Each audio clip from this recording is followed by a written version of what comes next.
My great friend, Dr. Alejo Vidal Quadras, he has been...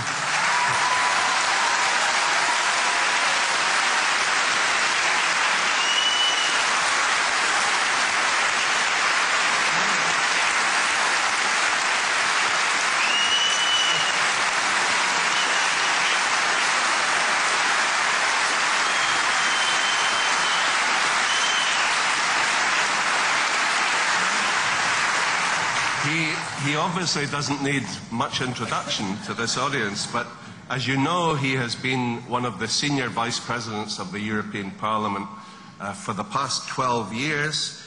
He is, in fact, the president of the International Committee in Search of Justice, the other sponsor of this organisation. And that committee has the support of 4,000 parliamentarians throughout the world. He has visited Camp Ashraf with a team from the European Parliament and brought back an excellent report.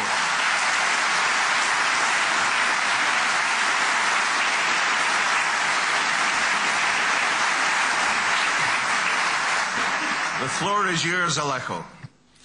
Mrs. President, with your powerful leadership and tireless endurance, you have during these past years brought to the attention of the vast majority of European lawmakers, public opinion, and many European officials the grave mistakes that the West has committed regarding Iran.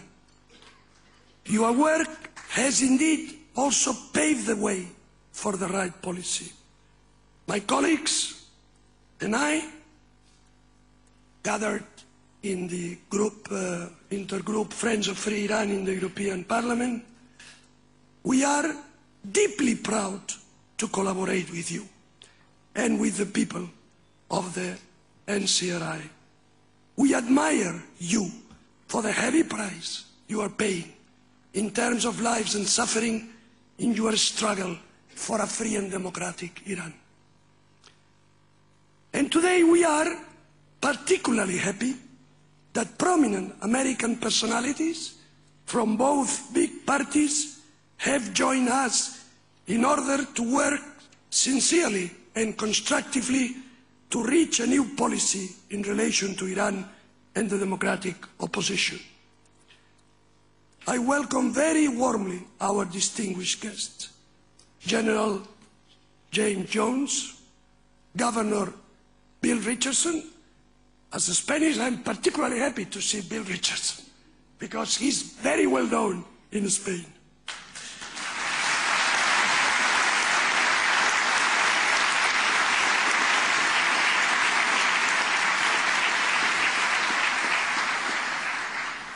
Ambassador Bolton, Ambassador Daley, former Attorney General Mr. Mukasey, and also Mrs. Irene Khan, whose name and image is for us a reminder of the sanctity of human rights. I welcome you all to the so-called capital of Europe and hope that we can offer you hospitality up to the level you deserve. I believe that after the disappointing outcome of the Istanbul talks, there is no need to insist in what a waste of time is to negotiate with the Iranian regime, and how wrong is the policy of appeasement. The subject I want to suggest for our discussion today is the best approach to the Iranian problem in the present circumstances, and after the considerable experience we have gained since Ayatollah Khomeini went back to Iran in 1979. When there are several courses of action to solve a problem, and all of them except one proven a failure, it does not seem inappropriate to try this one. I was not born yesterday, and life has told me that when someone does something that is neither logical nor morally correct nor consistent with his or her supposed main interest, it becomes extremely interesting to find an explanation for such a strange behavior. Of course, lack of intelligence could be one.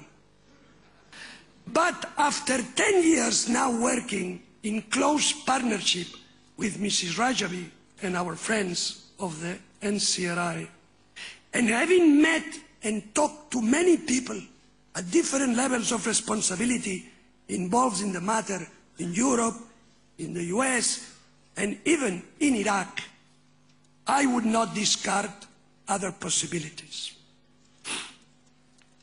Going back to the central point, let me put things plainly in this way. A, appeasement does not work, and it only provides the regime with time to continue its promotion of terrorism all over the world and come closer to the nuclear weapon.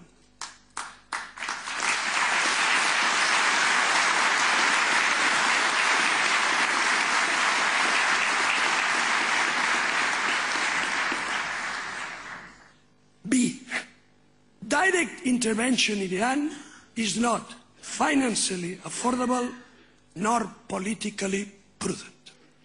C, there exists a well-organized, powerful and committed opposition movement that gathers hundreds of thousands of Iranians in exile and many more inside the country, highly motivated, promoting a political program for Iran that any one of us could sign right now, and blessed with a strong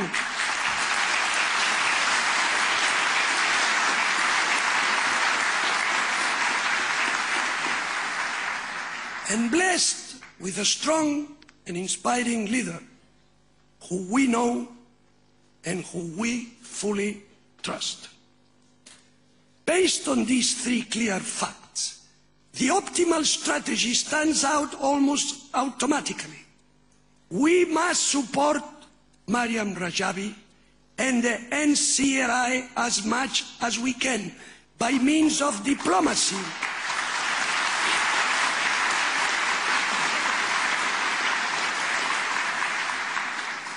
By means of diplomacy, communication, strategical advice and political backup, and by making the life of the regime difficult in the international scene.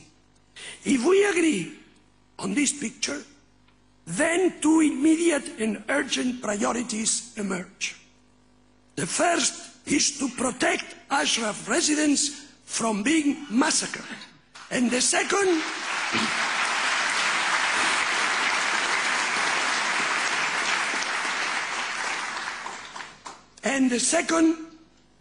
is to remove the PMOI from the US Department of State blacklist.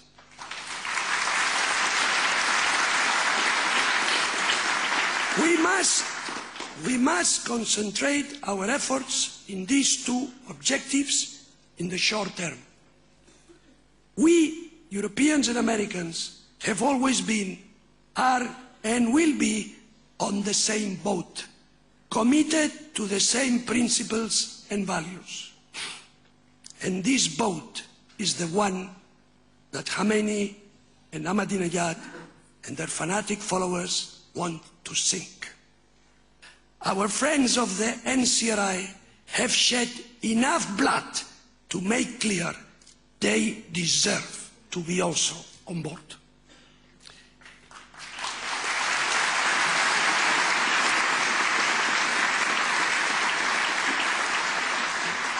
In my last visit to the NCRI headquarters in Anver-sur-Oise, I could speak to a bright young man, Berus Kazemi, resident in Ashraf, and he expressed to me his faith and that of his mates in the camp in our work to help them. I have known, horrified yesterday, that his father, a prisoner in the dungeons of the regime, has been executed. This sacrifice and those of dozens of thousands of victims of the regime cannot be in vain. We have a duty, and this duty is to bring Iran back to democracy and freedom.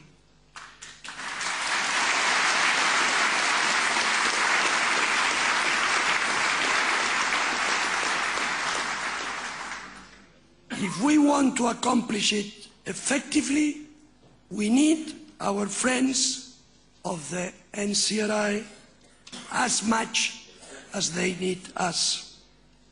We must work hand into hand, back to back, and heart with heart. And we cannot fail.